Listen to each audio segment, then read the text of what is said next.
Estamos em mais um podcast do CRM Paraíba. Meu nome é Cláudio Orestes e hoje contamos com a presença de um ortopedista que irá abordar patologias ortopédicas do idoso. Dr. Sávio Bruno, gostaria que o senhor fizesse a sua apresentação. Boa tarde, Cláudio. Antes de tudo, é uma satisfação estar participando com você mais uma vez do podcast do CRM, já consagrado.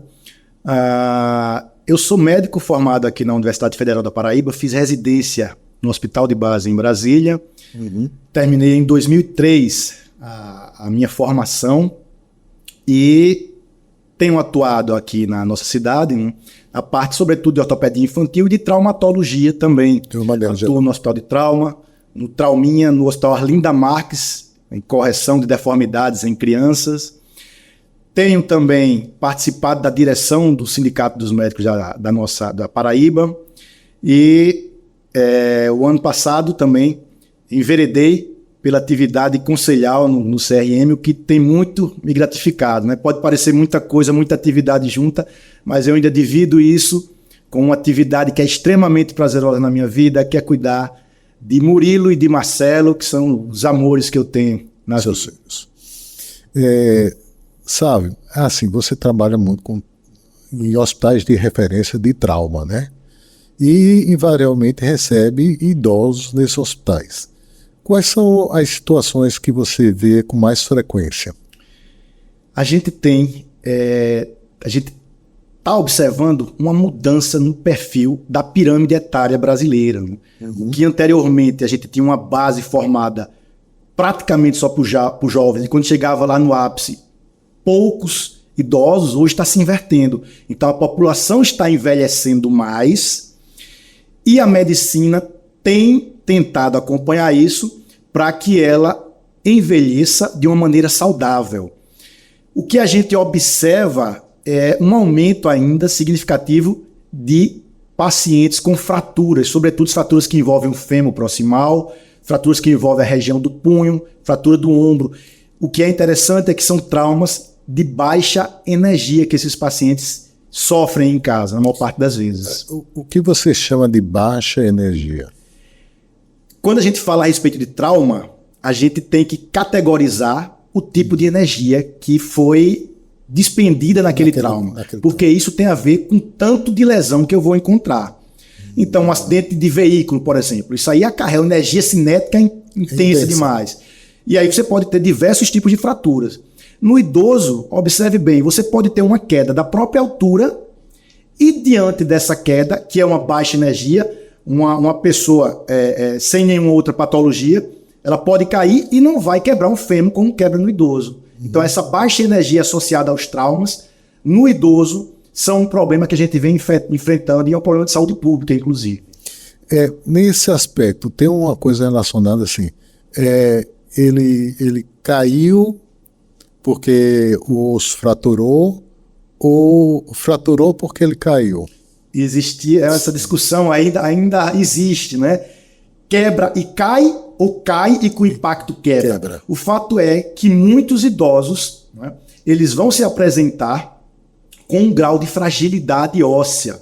E essa fragilidade óssea nos remete principalmente à osteoporose, é uma das principais patologias associadas que o idoso vai apresentar e que favorecem as fraturas. Tá? Então ainda existe essa discussão aí, mas na maior parte das vezes a gente termina atribuindo ao impacto direto realmente ao causador da fratura e não por ele estar andando e naquele momento foi lá e caiu.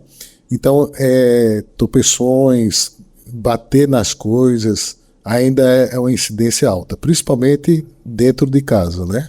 A gente precisa, exatamente, a maior parte das fraturas no idoso vão acontecer no ambiente doméstico.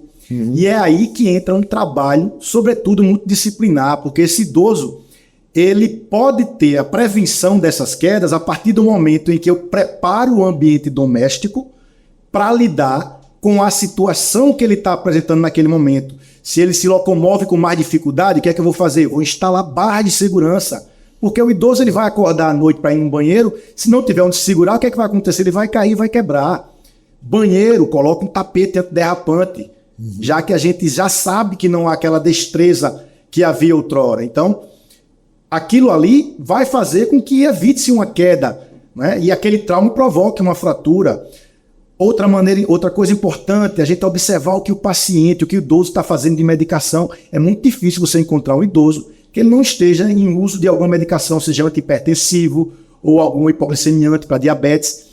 E uma das principais situações que provocam essas quedas no ambiente doméstico é o uso dessas medicações, benzodiazepínico, quer dizer, o paciente que tomou um clonazepam para dormir e acorda de madrugada, né, ainda meio zonzo, e na hora que levanta, escorrega e cai e quebra. Então termina virando um problema muito maior. Então a atenção que tem que ser dada, medidas estratégicas, prevenção dentro de casa e uma atividade, né, ou pelo menos uma estratégia multidisciplinar no sentido de uso parcimonioso de medicamentos e adequados, no sentido de prevenir essas quedas mais fáceis. Você tocou num ponto muito importante. A gente não está preparado para envelhecer. Estava preparado para crescer, mas o envelhecimento ele deixa algumas vulnerabilidades que você abordou muito bem, a questão da casa segura, né?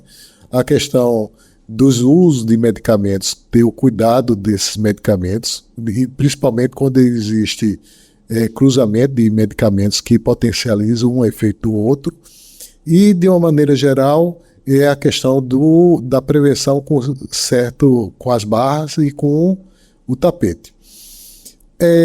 Teria a atividade física propiciar mais para evitar o envelhecimento com qualidade e com mais segurança, do ponto de vista da parte muscular?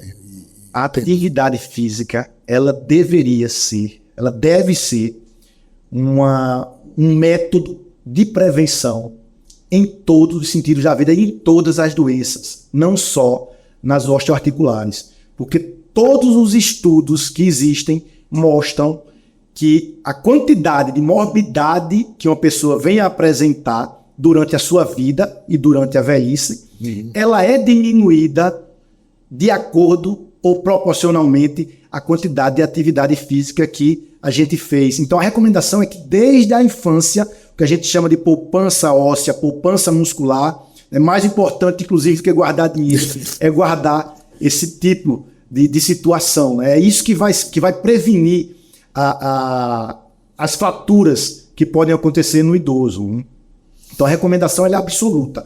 Desde criança e na idade mais para frente, inclusive, deve ser mantida sempre que possível. Né? Regularmente. Né? De maneira regular. E quais seriam as atividades que seriam mais favoráveis? Veja, eu tenho dito que a atividade mais interessante, a mais importante e a mais recomendada é aquela que você consiga fazer, que você faça. Não existe um esporte ou uma atividade que seja melhor do que a outra. Você tem que fazer o que tiver ao seu alcance e adequada para a sua condição também de realização. Então, a atividade melhor é aquela que é executada, é aquela que é feita. A gente tende a muitas vezes recomendar, vou pro idoso, vou partir só para a piscina. Mas hoje a gente tem hidromassagem, né? Hidromassagem, hidroterapia. E não é só isso, a gente tem uma população aí, como você bem falou no começo, envelhecendo, mas que está envelhecendo de uma maneira muito saudável, inclusive. Você tem paciente de 70 anos jogando futebol aí. Há uma semana eu vi uma colega que postou no Instagram dela, o pai com 72 anos, e ele recebeu uma bola e girou com uma destreza incrível e fez o gol. O cara com 72 anos, inclusive é médico. E eu achei aquilo formidável. Digo, veicule isso aí porque é um exemplo. Exemplo. Né? É inspiração. Então tem que ser feita. Atividade física é importantíssima. Com relação à questão de preparo, a alimentação, ela tem algum direcionamento que possa favorecer melhor o osso? Veja, ainda há controvérsias no que a gente diz, né, o que a gente tende a prescrever com relação à suplementação.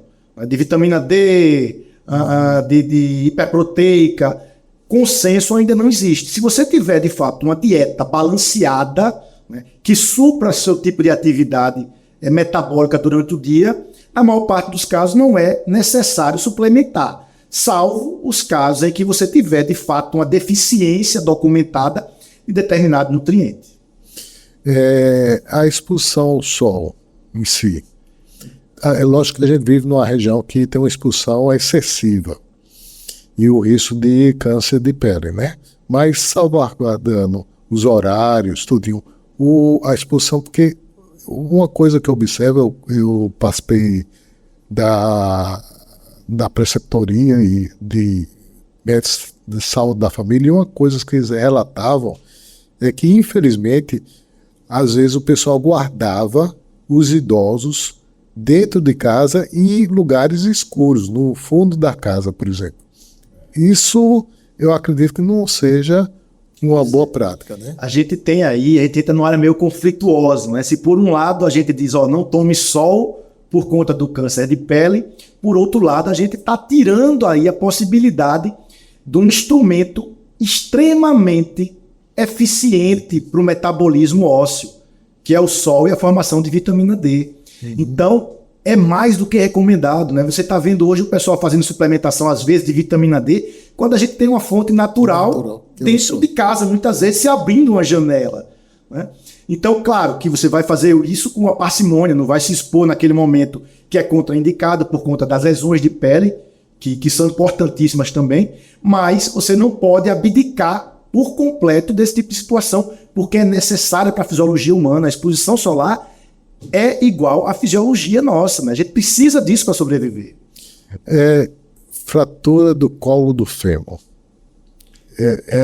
É uma coisa que... É preocupante. Extremamente, porque não é só a fratura, é as consequências que podem advir dessa fratura. E a imobilidade é terrível para uma pessoa que passou a vida toda ativa, né? E se sente o quê? Preso. Assim, é muito frequente. A fratura do colo do fêmur está dentro do que a gente chama de fratura de fêmur proximal, né? Então, fraturas que acontecem nessa região no idoso são muito frequentes. E é como a gente falou no início, é aquela queda simples que provoca a fratura. E aí é importante a gente salientar que é uma fratura praticamente igual à cirurgia. Não adianta eu tentar tratar de outra maneira esse tipo de fratura, porque os resultados eles se mostram desfavoráveis. A fratura, ela por si só, ela traz alguns riscos. O principal risco é o que a gente chama de tromboembolismo, que acontece com qualquer fratura. Mas, para nossa surpresa, não é essa a principal causa de problema. O que é que vai acontecer no paciente que quebrou um fêmur, que quebrou o colo do fêmur, por exemplo? É um paciente que ele vai chegar acamado. E ele não vai conseguir se levantar, não vai conseguir se sentar pela própria dor. Disso daí é que se advém os principais problemas. Para se alimentar, ele vai ter dificuldade, porque ele vai estar deitado, ele já não tem aquele mecanismo de reflexo. Né? De tosse, quando se engasga, é eficiente, ele vai se alimentar, ele vai se engasgar, ele vai broncoaspirar, ele vai fazer pneumonia, ele vai para uma UTI em função disso. Ele é acamado com a pele mais frágil, ele vai ter escara, essa escara infecta, então termina virando um ciclo vicioso. Então esses pacientes, a recomendação é, fraturou, bateria de exames de maneira rápida, um hemograma, uma avaliação cardiológica prévia para a gente ir para uma cirurgia com segurança, e de forma adequada que ele seja operado de pelo menos 72 horas, porque a gente tem que evitar essas complicações. Depois de realizada a cirurgia, no outro dia, coloca o paciente sentado, ele vai se alimentar sentado. Esse é o objetivo da gente. Provocar no paciente mobilidade a mais precoce possível, para que ele não fique naquela posição retida no leito. É isso que vai trazer as complicações para o paciente. E o apoio multidisciplinar nesse caso? Sempre. Hoje a tendência nossa é abordar o paciente sempre de maneira multidisciplinar. Vai precisar aí da assessoria, do fisioterapeuta, vai ter que estar junto também, o ortopedista quando opera, né? O nutricionista vai precisar dar o apoio necessário também a isso. E o apoio da família, né? A família tem que estar junto nesse momento, né? É importantíssimo, realmente. Quando eu era criança, eu assistia muito o Homem Biônico. Homem Biônico? Não sei se você se lembra, mas era uma pessoa que sofreu um acidente e ela repôs tudo com prótese. Sim. A prótese no adulto, de ombro, de quadril, de joelho e por aí vai.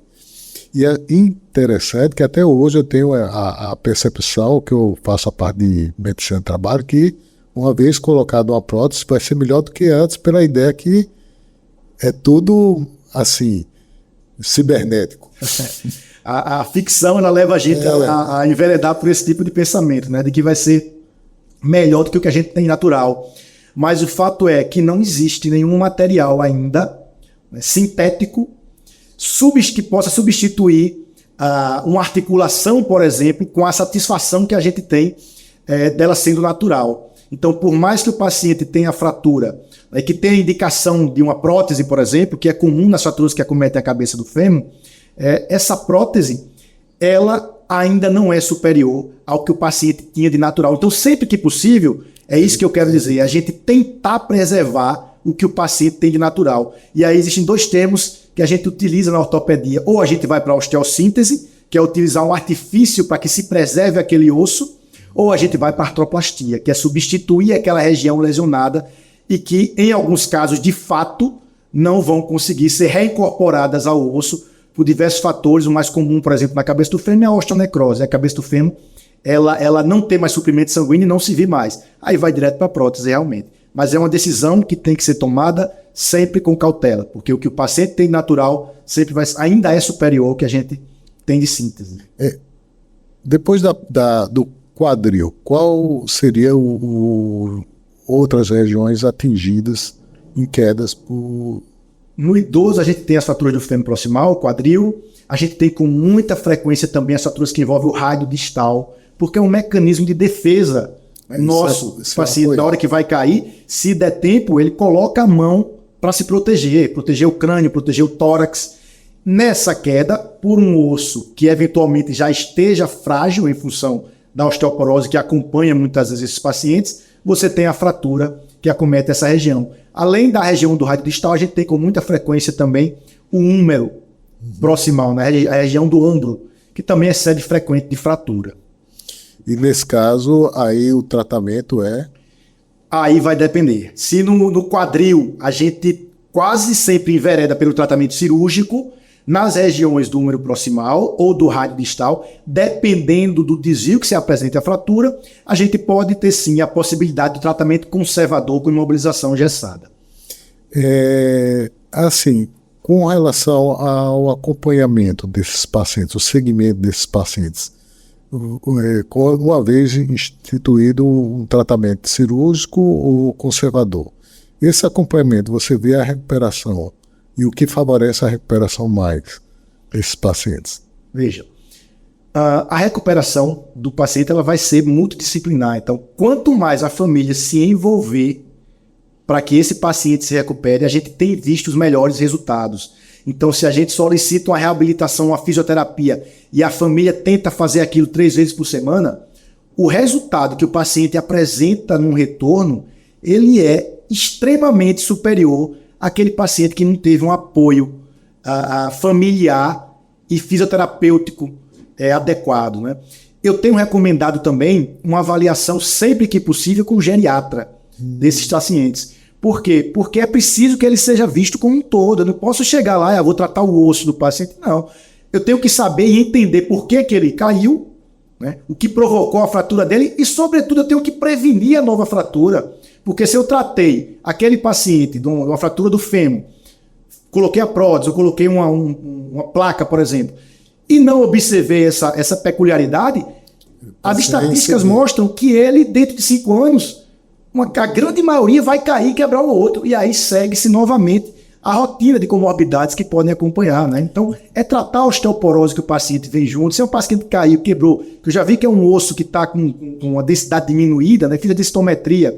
Enfim, é instituir um tratamento já direcionado para as outras patologias que ele tem também, né?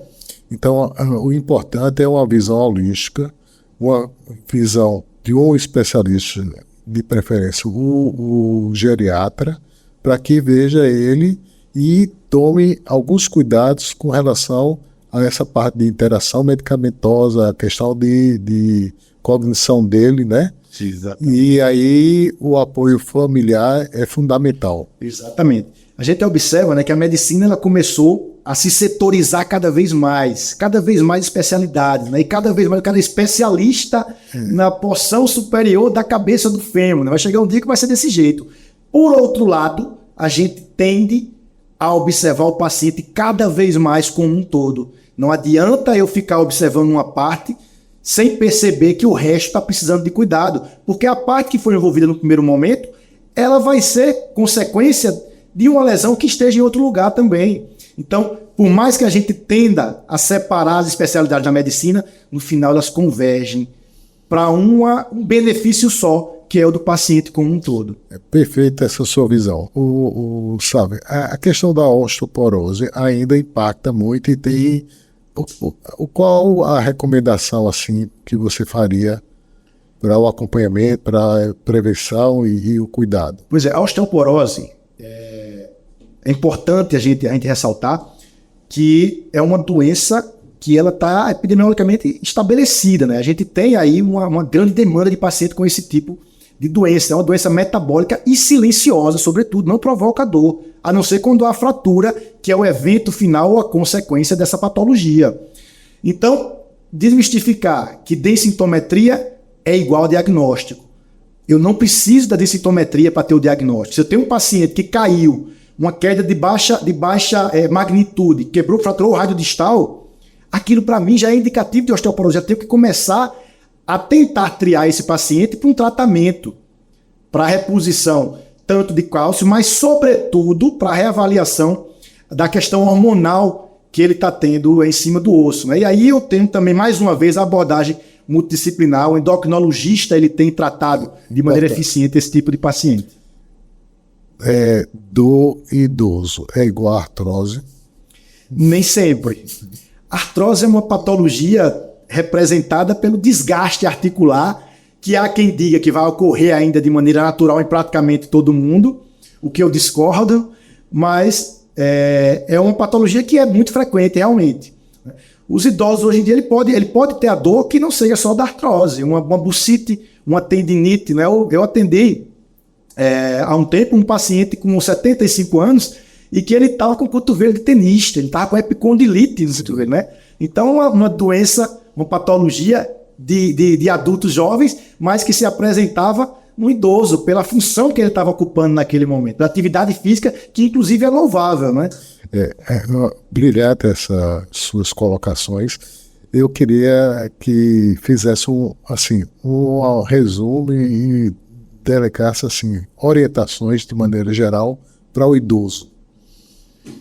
Bom, eu estava vindo para cá e vi no estacionamento uma placa, né, com a vaga do idoso reservada e colocando-se um velhinho encurvado segurando uma bengala, né?